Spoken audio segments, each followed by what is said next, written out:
Chapter 6. There's 3 chapters this week, and they're specific to this idea of problem definition and, really getting your understanding of market research and application of it off to a running start. So this is very important that you follow along here with the process, and there's definite steps here. But always as you read this chapter, think in terms of the project and the client that you're going to do research for, and the questions you need to ask, and how you need to understand their business, and from a marketing perspective, how you can look for things of opportunity.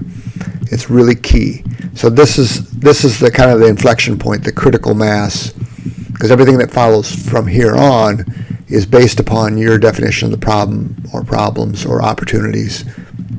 And in order to make this fruitful, you have to do this well. So this is the kind of the heavy lifting part.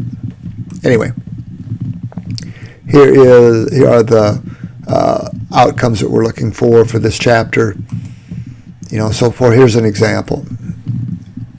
This place has a recruitment problem. Why are recruiting costs so high?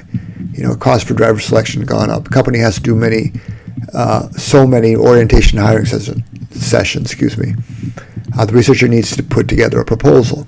So what they've identified is an issue. This is a trouble spot. Internal records indicate that costs are high. Well, what's going on? Well, you need to ask some really good questions here, and not just symptomatic questions, but root questions. So how can we? You're kind of attacking from 2 sides at the same time. So the decision statement, the problem definition. I'm not going to read this to you. You can do that. But here's where the clarity of the more clear this becomes, the easier it then becomes to ask the questions or to formulate the research process that's going to answer those things or provide insights. So this can be, and it usually is, difficult. So what's easy? Situation is recurring, routine. A dramatic change occurs. Symptoms are isolated. Symptoms are consistent. All right, now, okay, that's a good thing. That's going to make your defining things easier. Hard are situations appear to be new. There's subtle changes. Symptoms are scattered. Symptoms are ambiguous. Now, specifically, they're looking at problems here, potentially not opportunities. So keep that in mind. Understand what you're reading. Good answers, bad questions.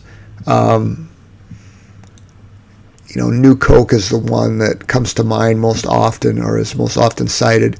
Most of you are too young to remember New Coke or when it came out, but it was based upon Pepsi-Cola's taste challenge, and Coca-Cola took this as a direct threat because people in blind taste tests would choose Pepsi over Coke, and they started to erode Coke's market share.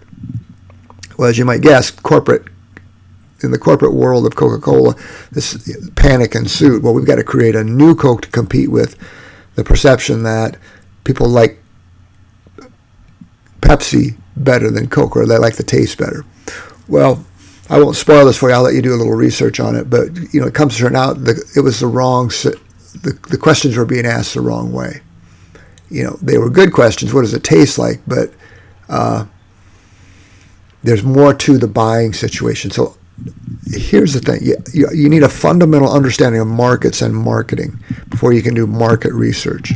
So always refer back to that, what you've learned in marketing. And I think I've got a video I provided about strategic marketing just to give you a rundown of things as a little refresher. So that will be included in videos. So if you haven't watched it already, you should make a point of doing that. So what's the difference between the current conditions and the preferable set of conditions? Problems mean gaps. We've got a performance issue. There's a gap between expectations and delivery. From the market's perspective, and here's the thing, this is where it gets tricky.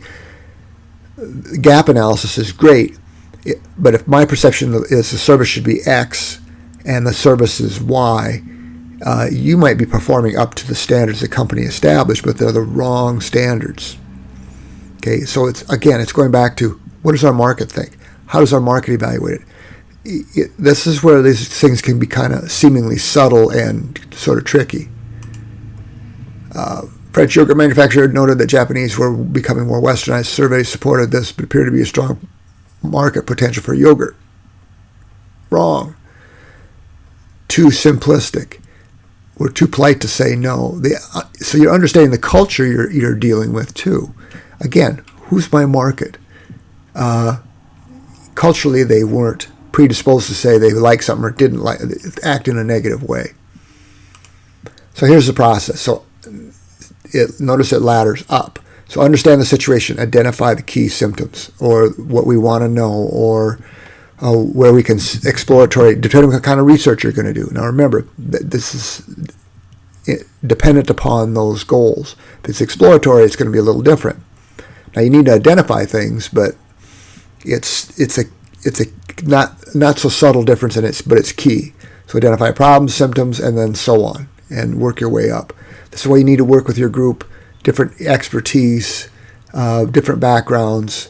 Really be really critical of these things and tear it apart. Work with your client in the project and your team members. So situational analysis, interview process, make lists, be open-minded. Understand the business decision. What's going on? What market are they in? What product they sell? What's a value proposition? How do we differentiate?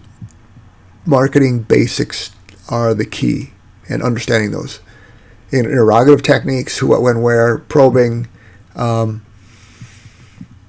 This is what we're after. What's about? Again, I go back to the value proposition. What is it? Why do people buy from your client? What are they purchasing? What exactly are they purchasing that's valuable? Those are the key things to understand. So what's changed? Here's a question. Again, this is interview. This might be a focus group type of situation. Opportunity's fleeting thing. That's true. It's called windows of opportunity. Windows don't stay open all the time.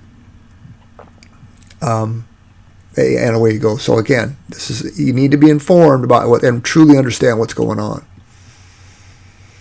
So manage your decision statements into corresponding research objectives.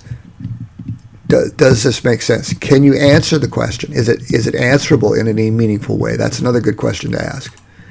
So unit analysis, household, geographic. How big of a bite are you going to take? What are you after? Again, who's my market? Especially if you get into the B2B world. I haven't talked about that so much. B2B is same 4 Ps, product, price, place, promotion, but B2B is more sophisticated buyers. Which is typically what you're going to deal with in market research, often, unless it's consumer research and things like that. What's a relevant variable? What's the thing that's moving up and down? What are you testing? Different types of variables. I'll let you read this. Independent, dependent is the one that's that we use most often.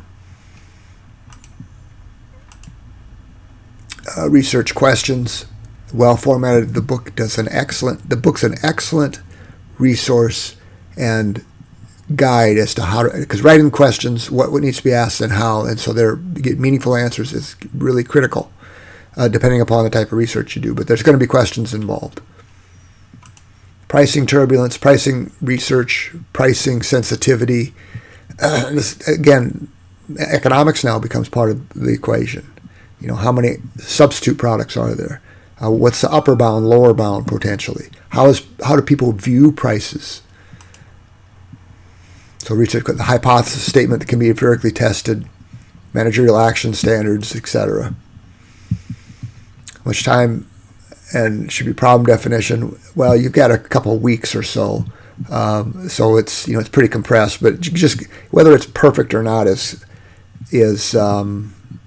kind of immaterial. It's going through this process, so you're informed on this. You're probably not going to be a research expert by the end of the course, but you'll certainly be aware of the variables, the techniques, and what's involved.